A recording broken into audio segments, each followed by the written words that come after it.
setelah adanya Undang Keistimewaan nomor 13 tahun 2012, DIY mempunyai istilahnya otonomi, otorisasi untuk mengatur daerahnya sendiri supaya istimewa, supaya orangnya juga istimewa, peraturannya juga istimewa, desanya istimewa, orangnya istimewa.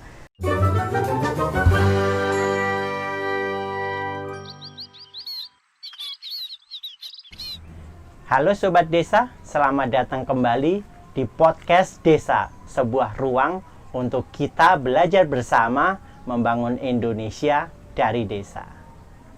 Hari ini saya ditemani Pak Junaidi, seorang pegiat budaya di Desa Panggungharjo. Kali ini kita akan berbincang-bincang, belajar banyak hal tentang kebudayaan. Bukan begitu Pak Junaidi? Betul Mas. Langsung saja nih Pak, okay. Kenapa sih desa-desa perlu sekali untuk menggali dan mengembangkan budaya lokalnya, dan bagaimana? Ya, sebelumnya salam budaya, lestari budayaku. Ya. Oh, iya. Ya, kenapa desa harus berbudaya? Karena dalam budaya itu ada nilai-nilai, luhur, ada praktek-praktek baik yang diwariskan oleh leluhur kita kepada bangsa Indonesia, kepada desa.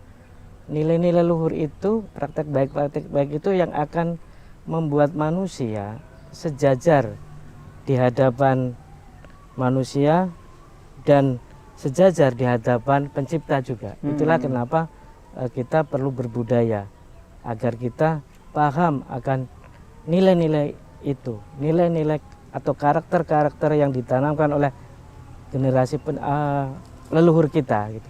Makanya kita perlu berbudaya. Dalam budaya sendiri ada cipta, rasa, karsa, itu semua melekat menjadi satu, supaya manusia diciptakan oleh Sang Pencipta itu punya rasa untuk nguwongke uwong, mengorangkan orang, menguwongke liyan gitu, bisa memanusiakan orang lain gitu. Itu dalam rangka artinya inklusi tadi, setara di hadapan manusia dan setara di hadapan Sang Pencipta. Itulah mengapa pentingnya budaya itu. Saya kira itu. Bagaimana Pak kira-kira desa seharusnya peran desa dalam mengembangkan budaya itu sendiri Pak? Ya, mau nggak mau gitu ya, karena praktek-praktek baik itu bisa jadi hilang. Agar tidak hilang, oleh karena itu perlu dijaga. Nah, penjagaannya itu memang kita harus, kalau pengalaman saya sih lebih kepada literasi budaya gitu ya.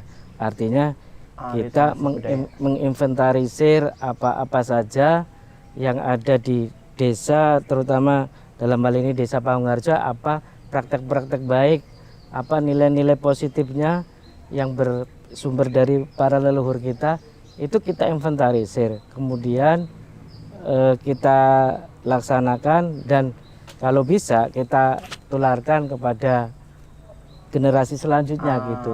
Jadi ada keberlanjutan dalam memaknai, kemudian melaksanakan. Intinya sebetulnya ikhlas saja sih, dalam berbudaya itu kita ikhlas. Jadi tidak ada tekanan, ya tidak ada tekanan, enjoy saja dalam berbudaya itu. Yang penting itu tadi, prasyaratnya adalah kesetaraan itu, menguwongkai uwong, memanusiakan orang, manusiakan manusia, memanusiakan orang lain itu. Itu sih prasyaratnya budaya. Jadi ikhlas itu, dan menerima, menghargai manusia sebagai manusia. Betul, itu letaknya di situ. Ya, jadi kan kita diciptakan itu sebagai makhluk Tuhan, sebagai makhluk Allah, juga sebagai makhluk sosial. Intinya di situ. Jadi hablum minallahnya dapat, hablum minannasnya juga dapat gitu. Sebagai ini Pak, Pak Junaidi sebagai seorang pegiat budaya di Desa Panggungharjo, apa aja sih yang dilakuin Desa Panggungharjo untuk menjadi seperti sekarang, menjadi desa budaya? Oke. Jadi apa aja yang dimiliki mungkin? Betul. atau yang dilakuin selama ini sehingga diakui sebagai desa budaya? Yang jelas apa ya, praktek-praktek baik ini kita inventarisir, kemudian Melalui didokumentasikan, program-program literasi tadi ya? literasi tadi. Terus setelah adanya SK Gubernur atau kekancingan namanya kalau di sini itu kekancingan, surat keputusan Gubernur tentang penetapan Desa Pangungharjo nomor 262 keputusan _2016 tentang penetapan Desa Pangungharjo sebagai desa atau kelurahan budaya, itu sudah barang tentu menjadi kewajiban para pengelola untuk apa ya, mempertahankan atau melestarikan apa yang menjadi kewenangannya ya. Ada adat istiadat, ada seni, ada kuliner, kemudian ada bahasa, ada sastra, ada aksara, ada bangunan, tata ruang dan sebagainya. Itu semua diinventarisir, apa praktek-praktek baik yang ada di masyarakat itu apa saja gitu. Diinventarisir, kemudian didokumentasikan gitu. Dan di Pangungharjo juga menjadikannya buku juga, ada menjadikannya buku sebagai sumber literasi atau sumber pengetahuan gitu. Jadi literasi di sini sebetulnya jangan dimaknai hanya sekedar membaca dan menulis, tetapi literasi di sini lebih luas dimaknai. Di samping membaca dan menulis itu juga ada analisa, daya analisa, menganalisa problem-problem masalah budaya apa yang ada di masyarakat ya dan masalah-masalah yang ada di masyarakat itu nantinya kita carikan solusinya. Ya itulah yang dinamakan literasi budaya itu. Jadi itu yang dilakukan di Desa Pangungharjo setelah mendapat SK Gubernur sebagai desa budaya, menjalankan perannya itu. Jadi misalnya di pedukuhan mana, kita kan ada 14 pedukuhan ini. Itu didata di sana itu potensinya apa. Potensi yang 11 itu baik itu seni, kuliner, adat istiadat atau apa, kira-kira dari 14 pedukuhan itu kan nggak sama. Ada yang maju dalam seni pertunjukannya, ada yang maju dalam bidang kulinernya, ada yang maju dalam adat istiadatnya. Itu digali semua. Kemudian terkait yang sanggar-sanggar, terkait seni pertunjukan, itu kita dampingi, kita fasilitasi untuk dibuatkan NIK gitu. Nomor induk semacam nanti itu dicatat di Dinas Kebudayaan gitu. Istilahnya registrasi sanggar gitu. Sanggar apa aja? Kalau di Desa Pangungharjo ada Sanggar Anak Saraswati, Sanggar Pelangi, Sanggar banyak sih, banyak itu. Itu didampingi, difasilitasi, ada Sanggar Jatilan gitu. Banyak gitu yang kita dampingi juga. Untuk yang tadi terkait dengan penata ruangan gitu, dan lingkungan yang bangunan dan lingkungan yang khas di Pangungharjo sendiri gimana, Pak? Oh iya, jadi Pangungharjo punya kekhasan dalam meng-create suatu kampung budaya. Yang pertama adalah kampung dolanan. Kampung dolanan ini awalnya sebagai trauma healing anak-anak pasca gempa bumi tahun 2006. Itu terus 2007 terbentuklah kampung dolanan itu. Ya di sana memang kita mengangkat kembali banyak permainan tradisional, banyak permainan tradisional. Kebetulan di Padukan Pandes di sana, di mana kampung dolanan itu berada, itu banyak pengrajin dolanan. Ada otok-otok, ada angkrek, ada kitiran, terus ada wayang kertas dan sebagainya itu. Kemudian di sana juga ada permainan-permainan, intinya di sana kan mengaitkan unsur-unsur Wiromo, Wicoro, Wirogo, Jadi unsur bicara, unsur gerak, unsur bunyi gitu, itu disatukan menjadi satu permainan tradisional. Di sana diajarkan outbound untuk mengajari anak-anak yang outbound di sana gitu. Tapi intinya tetap yang diangkat adalah permainan atau dolanan anak gitu. Itu yang pertama kampung dolanan. Kemudian yang kedua ada kampung Mataraman. Kampung Mataraman ini didirikan oleh Badan Usaha Milik Desa Panggung Lestari Desa Pangungharjo pada tahun 2017. Itu konsepnya sebetulnya lebih kepada tadi hampir seperti yang saya katakan di muka tadi, bahwa kita sebagai manusia itu diciptakan sebagai khalifah, sebagai khalifah di bumi itu agar menjaga bumi. Makanya konsepnya Memayu Hayuning Bawono. Memayu Hayuning Bawono artian gampangnya adalah menjaga, merawat, memelihara kecantikan bumi atau semesta lah, atau alam gitu. Atau alam itu konsepnya dengan sudut pandangnya pada 3 pokok kebutuhan hidup manusia, yaitu sandang, pangan, papan, dikaitkan dengan nilai sejarahnya adalah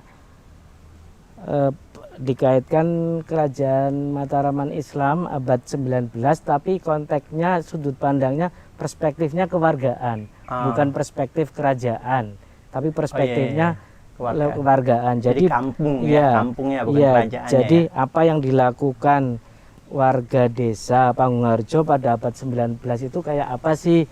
Misalnya dari sudut pandang pakaiannya, itu waktu itu masyarakatnya makainya apa sih? Pakai kebaya, pakai lurik, pakai belangkon itu. Kemudian pakai tani misalnya, pakaian tani itu. Kemudian dari pangannya zaman dulu itu apa sih yang masakannya apa yang terkenal ya? Masakan orang desa, kayak lodeh gitu kan, lodeh, kemudian oseng-oseng gitu, yang lompong atau genjer gitu. Pokoknya serba dari alam lah, dari alam. Masak, yang memasak siapa? Yang memasak ya mbok kita gitu loh, betul-betul orang tua kita yang masak. Dapurnya kayak apa sih? Ya dapur desa itu, pakai keren dan sebagainya. Tahu kan keren? Ya itu. Terus dari sudut pandang papan atau tempat tinggal pada masa abad 19 waktu itu bentuknya kebanyakan limasan. Itu semua perpaduan itu mencoba kita hidupkan, kita munculkan di Kampung Mataraman ini. Jadi itu sih terkait dengan tata ruang, bangunan, dan lingkungan yang khas itu saya kira dua, Kampung Dolanan dan Kampung Mataraman. Kampung Mataraman. Betul itu. Mungkin itu yang bikin Pangungharjo jadi kampung inovasi. Salah satunya mungkin. Karena banyak sekali inovasi ya. Betul ya. Terus sekarang Pangungharjo lagi apa, Pak? Terkait kebudayaan tentunya. Iya, jadi gini. Ini saya dengar sih, kebetulan saya kan juga sebagai penasehat Bumi Panggung itu. Ini persiapan menerima bantuan untuk Balai Budaya. Ini yang pertama itu, kemudian Balai Budaya. Kemudian yang kedua, ini juga karena tahun 2021 ini Desa Pangungharjo masuk nominator atau kandidat 10 desa yang didorong untuk naik kelas, skill up dari desa budaya menjadi desa mandiri budaya. Apa itu, Pak, desa mandiri budaya? Jadi desa mandiri budaya itu sebetulnya konsepnya sudah dari tahun 2018. Ini terkait keistimewaan DIY gitu, keistimewaan Daerah Istimewa Yogyakarta, bahwa setelah adanya undang keistimewaan nomor 13 tahun 2012, DIY mempunyai istilahnya otonomi, otorisasi untuk mengatur daerahnya sendiri supaya istimewa, supaya orangnya juga istimewa, peraturannya juga istimewa, desanya istimewa, orangnya istimewa. Lah, dalam tahun itu setelah adanya undang-undang itu di Bapeda itu ada satu lembaga, ada yang namanya Paniradyo. Paniradyo itu adalah sebetulnya asisten atau pembantu gubernur DIY yang mengurusi masalah keistimewaan. Salah satunya adalah mengurusi desa budaya. Lah itu konsep skill up itu dari Paniradyo sebetulnya. Tetapi baru tahun 2020 itu baru terbitnya pergub tentang desa mandiri budaya itu. Apa sih Pak istimewanya desa mandiri budaya? Oh ya, jadi gini, ada 4 pilar atau 4 aspek yang menjadi prasyarat ya, menjadi prasyarat kenapa desa budaya itu bisa naik kelas menjadi desa mandiri budaya. Yang pertama yang jelas pilar kebudayaan sendiri, itu hukumnya wajib itu pilar budaya itu. Nah ini nanti juga ada organisasi pemerintah daerah yang menaungi atau mendampingi. Nah kalau terkait isu budaya itu, pilar budaya itu yang mendampingi dinas kebudayaan, atau kalau yang sesuai dengan nomenklatur terbaru Kundo Kabudayaan, itu Kundo Kabudayaan DIY, itu yang pertama pilar kebudayaan. Yang kedua pilar wisata. Jadi desa mandiri budaya itu mendorong untuk diadakannya atau creating program untuk desa wisata gitu. Itu di bawah naungan atau didampingi Dinas Pariwisata DIY. Kemudian yang ketiga pilar Prima. Prima ini adalah singkatan dari Perempuan Indonesia Maju. Perempuan Indonesia Maju. Tentunya ini mendorong wanita atau mendorong perempuan untuk berdaya, untuk maju, untuk menjadi aktor gitu. Jadi perempuan sangat diperhatikan. Iya, sangat diperhatikan. Ini pilar yang ketiga. Ini di bawah Dinas Pemberdayaan Perempuan, Perlindungan Anak, dan Pengendalian Penduduk. Ya, di DP3 AP2. DP3 AP2. Kemudian yang pilar yang terakhir, yang keempat adalah pilar planner. Nah, pilar wirausaha. Jadi desa didorong untuk menjadi wirausaha. Jadi memunculkan para wirausahawan baik itu muda maupun perempuan maupun pokoknya semua warga didorong ke sana. Ini didampingi oleh Dinas UMKM dan Koperasi DIY. Jadi itu istimewanya, dan ini tidak ada di desa lain, hanya di DIY saja yang ada, karena itu tadi orangnya istimewa, peraturannya istimewa. Ini istimewanya lagi dari Desa Mandiri Budaya. Ini hampir seperti hampir seperti perlakuan kepada desa saat ini. Jadi ada gelontoran dana. Nanti kalau itu nanti seperti Pak Ungharjo, kalau misalnya nanti ini jadi itu akan diberikan dana untuk namanya dana IS itu untuk pengembangan desa mandiri budaya ini. Itu kira-kira kisarannya 500 juta sampai 1 miliar per desa itu. Wow. Bagaimana nggak istimewa itu? Istimewa. Perlakuannya juga hampir sama. Dari ini sistemnya model transfer, dari dana IS ditransfer langsung ke desa melalui BKK, bantuan khusus keuangan. Kalau desa lain yang belum menjadi desa mandiri budaya, syaratnya apa untuk bisa jadi desa mandiri budaya? Yang jelas masuk ke desa, jadi desa budaya dulu, desa budaya. Setelah harus jadi desa budaya dulu. Iya. Okay. Karena ini memang istimewa ini yang diatur adalah salah satunya isu yang sangat kuat adalah budaya. Kalau ingin menjadi desa mandiri budaya ya harus jadi desa budaya dulu. Di DIY ini sudah ada 56 desa budaya. Lah tahun 2021 ini didorong 10. Kemudian sampai tahun 2022 kayaknya sih ada tambah lagi 12 Jadi 22 atau 24 desa budaya yang didorong untuk scale up itu. Oh, Gitu. oke. Jadi itu yang saya tahu itu sih. Oke. Luar biasa ya, semoga segera menjadi desa mandiri budaya. Amin ya. Dan Pangungharjo bisa menjadi percontohan lagi, menjadi desa model untuk Iya. kebudayaan lagi. Kebanyakan desa Iya, percontohan. kebanyakan penghargaan, kebanyakan inovasi. Memang kampung inovasi resikonya seperti itu. Iya. Tapi Oke. yang luar biasa sebetulnya Pak Lurahnya. Pak Lurahnya ini yang menginspirasi semua warga desanya menjadi seperti ini itu ya karena faktor pertama leadership pemimpinnya dulu gitu. Cuma Pak Lurah belum mau diajak ngobrol-ngobrol di podcast desa nih Pak. Ya, Sibuk terus. cari deadline yang tepat lah. Pasti Iyalah. bisa lah. Bisa, Iya. cuma belum pas aja waktunya. Iya. Pertanyaan terakhir nih Pak sebelum hujan. Iya. Ini kan sekarang kebudayaan udah sangat terbuka sekali ya. Betul. Kebudayaan luar masuk ke Indonesia udah mudah banget lah, apalagi media digital. Gak cuma ke Indonesia, ke seluruh negara kayaknya Iya. proses akulturasi itu sudah sangat masif ya. Betul. Bagaimana cara kita menurut Pak Jun Iya. untuk memperkokoh kebudayaan lokal desa kita agar tidak hilang karena kuatnya budaya-budaya luar itu? Iya.